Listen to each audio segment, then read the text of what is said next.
Hello， 大家好，我是阿曼达。最近有开始准备年货了吗？大家，我想起来我上大学的那会儿呢，就是因为身边的同学都是来自于天南地北的就不同的城市嘛。那有一年快要放寒假之前呢，我们就在讨论大家家里会准备什么年货。就是其实每个人家里都会吃腊肠、腊肉这些东西，但是一说起来就好像每个地方的都不一样。那我当时就提议说，大家要不要过年完之后呢，从家里带一些来，然后我们比较一下。后来我记得就是我们把10几个不同的省市的地方的腊肠都放在一起，然后一起煮着吃。今天我想做一个辣味香芋芡实煲，这3种完全不同风味的辣味都可以用到。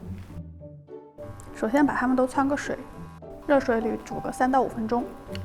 因为辣味一般比较咸，或者是表面的脂肪氧化后产生的一些异味，都可以通过水煮去掉。捞出来稍微凉一凉，准备其他配料。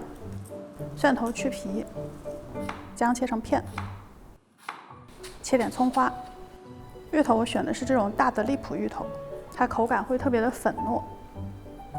去皮后切块。这里最好加一个步骤哦，在锅里放点油，芋头块下锅，这样半煎半炸，不停翻动，让每一面都均匀的呈现这种金黄色。因为跟小芋奶不一样，荔浦芋头一下锅呢，很容易会煮到化掉。这样过一下油呢，会让它的表面定型，不然一会儿下锅你可能做的就不是香芋煲，而是香芋糊了。刚汆过水的辣味可以切了。这一块是湖南的腊肉，这块是安徽的刀板香，然后来自贵州的腊香排，它很特别哦，是把猪排骨灌进了猪肠衣。它里头有骨头的就不要切了。起个油锅，把蒜头和姜片下锅炒，下这些辣味翻炒，炒出香味，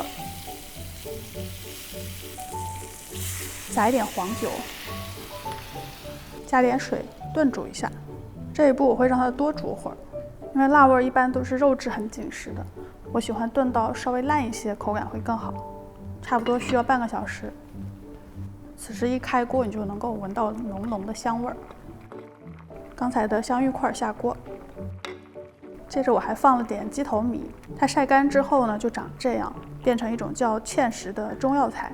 用干的也行，不过要提前泡发煮软哦。芋头不需要煮太久，大概10分钟，它软烂就可以了。煮烂的芋头会呈现一种有点要散架的感觉，这样会特别入味儿。因为辣味已经很咸了，所以我没有加任何盐，加一点点糖提鲜。然后这里有个秘密的调料，就是椰浆，不用太多，3、4勺就好了。它能给这个菜起到一种画龙点睛的效果，或者你换成牛奶也可以，但效果还是椰浆更好一些。撒点白胡椒，吃之前再撒把葱花就好了。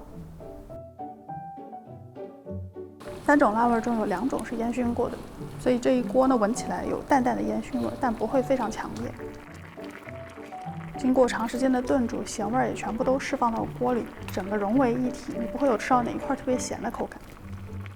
这个腊香排真的很值得尝试，咬一口看看哦，它里面的排骨肉质是很紧实的，但也保留了排骨特有的那种油润口感，并且你还能感受到外皮有肠衣那种脆弹的口感。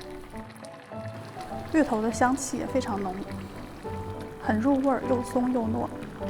鸡头米呢是一种很独特的带点 Q 的咀嚼感。那大家不用担心这个椰浆的味道太重，因为它其实不太会让你吃出来，你只会觉得汤的味道很香浓，并且因为腊肉、腊肠都比较咸，那加入了椰浆之后呢，可以降低这种咸的感觉，吃起来比较柔和。其实像这些辣货，大家肯定是从小吃到大的，对吧？每个人家里都会有自己习惯的做法，但是今年呢，就不妨试一试看这种可能你们没有吃过的做法吧。YouTube 的观众们，如果你们还想看我做什么菜，请在评论区给我留言。喜欢我的节目或者喜欢我本人，不要忘记点这里订阅我的频道，每周都会更新。咱们下周再见了，拜拜。